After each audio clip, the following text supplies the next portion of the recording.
Nah, jadi memilih lafaz zikir yang diutamakan itu adalah menyebut kalimat la ilaha illallah. Nah, kan sering kita sebut kalau riungan-riungan itu afdalu dzikir fa'lam annahu la ilaha illallah. Ya, apa artinya? Ya, zikir yang paling afdal itu ketahuilah bahwa zikir yang paling afdal itu adalah kalimat la ilaha illallah. Nah, ini kalimatnya. Jadi kalimat zikir yang paling afdal itu adalah la ilaha illallah. Tapi jangan lupa Bapak Ibu, di situ ada kalimat fa'lam, ketahuilah. Nah, kalau ketahuilah itu artinya harus berilmu dulu. Nggak mungkin kita tahu kalau nggak ada ilmunya. Nah, jadi artinya untuk mendapatkan afdalnya zikir, berilmulah kamu tentang la ilaha illallah itu dalam ilmu syariat satu. Lalu berilmulah kamu tentang la ilaha illallah itu dalam ilmu tarekat dua. Kemudian berilmulah kamu tentang la ilaha illallah itu dalam ilmu hakikat tiga. Dan berilmulah kamu tentang la ilaha illallah dalam ilmu ma'rifat. Nah, barulah disebut fa'lam. Jadi fa'lam itu bukan hanya sekedar ucapan, tapi bagaimana kita memahaminya dan untuk kita aplikasikan. Afdalu dzikir fa'lam. Kalimat dzikir yang paling afdal, ketahuilah bahwa kalimat dzikir afdal itu adalah la ilaha illallah. Berarti apa? Ketahuilah. Nah, kalau ketahuilah berilmulah. Nah, ini yang kita cari. Ya. Bagaimana kita berilmu tentang la ilaha illallah dalam ilmu syariat? Nah, mana yang disebut dengan ilmu syariat? Ilmu tajwid. Nah, ilmu tajwid kan bagian dari ilmu syariat. Artinya apa? Mengucap kalimat itu sesuai dengan ilmu tajwid. Ada makharijal hurufnya, panjang pendeknya. Maka sering saya katakan, jangan ditambah, jangan dikurangi. Nah, kadang-kadang suka nambah la ilaha illallah, sudah tambah hamzah satu, udah nggak murni lagi itu. Kadang-kadang suka ngurangin la loh itu. Dah dikurangin, udah nggak murni lagi. Nah, jadi kalau dalam kesempurnaan apa? Kalimat sempurna. La ilaha illallah. Kalimat sempurna.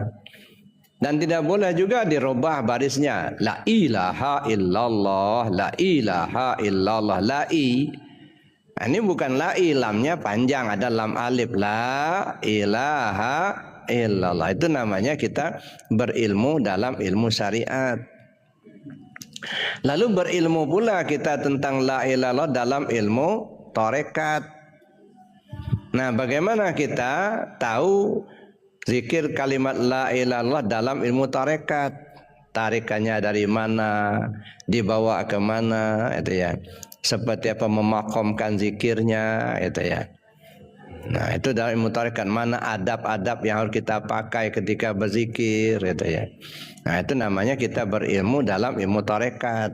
Nah, makanya kita perlu belajar kepada orang yang ahli, gitu ya. Atau diawali dengan talqin zikir, gitu ya. Lalu berilmulah kita tentang la ilaha dalam ilmu hakikat. Nah, tahulah kita isi kalimat la ilaha itu. Ya, apa isinya? Kalau la ilaha illallah itu bahasa Arabnya. Tidak ada Tuhan selain Allah itu ahli bahasanya. Nah, isinya mana? Nah, la ilaha illallah Muhammad Rasulullah, dua kalimat. Ya. Mana yang disebut la ilaha illallah? Apa kaitannya dengan diri kita? Nah, masuk kita ke kaji tauhid. Ya, dalam kalimat itu ada 4 suku kata. La ilaha illa Allah. Muhammad Rasulullah ada 3 suku kata. Muhammad Rasul Allah. Jadi 7 suku kata. Nah, ada semua di diri kita ini. Makanya mengakhiri zikir la ilaha illallah tutup Muhammad Rasulullah. Nah, kenapa? Allah zat, Muhammad sifat. Setelah kita naik ke zat, turun kepada sifat. Ya, makanya dulu pernah Ya, ada yang cerita kepada saya, gimana Buya? Ada penceramah yang mengatakan nutup zikir itu bukan lagi Sayyidina, tapi Alhamdulillah. Ya. Nah, mulai berkembanglah waktu itu. Saya bilang begini, kita ini belajar langsung ke pengasah Abah. Abah tidak pernah nyuruh kita nutup pakai Alhamdulillah, tapi nutupnya pakai Sayyiduna Muhammad Rasulullah. Udah ikuti aja pengasah Abah. Jangan bikin-bikin sendiri. Ya, kalau ada orang yang merubahnya di pinggir jalan, ya biarin aja, nggak usah diikutin. Kita nggak belajar sama dia kok. Kita belajar sama guru kita, ikuti guru kita, jangan ikuti yang lain gitu. Ya mungkin dia begitu amalan dia, silakan aja, tapi kita nggak mau berguru sama dia. Kita berguru kepada Abah. Abah mengajarkan nutup zikir pakai Sayyiduna Muhammad Rasulullah. Sebenarnya Sayyiduna itu kan tambahan.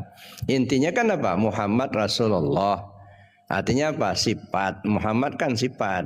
Jadi dari zat turun ke sifat, gitu ya. Nah, saya kira itu ya. Jadi kita berzikir dengan berilmu tentang la ilaha dalam ilmu hakikat. Apa hakikat dari kalimat itu? Nah, kita kaji lebih jauh.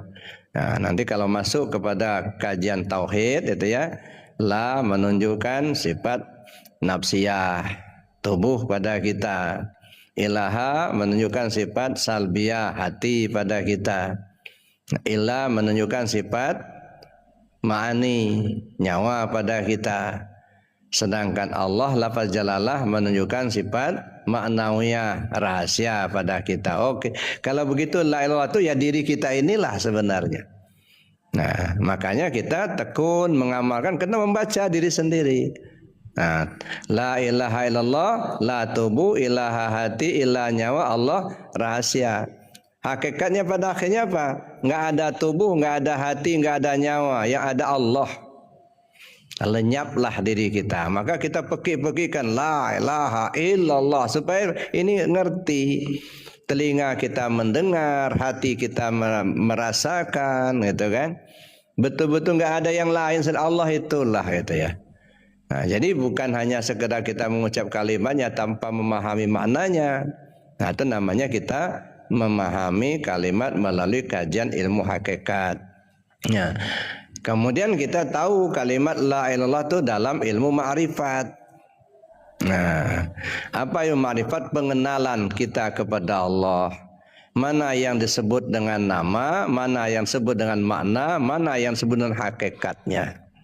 Nah, ini lagi-lagi kita bicara kepada atau berguru kepada mereka yang ahlinya.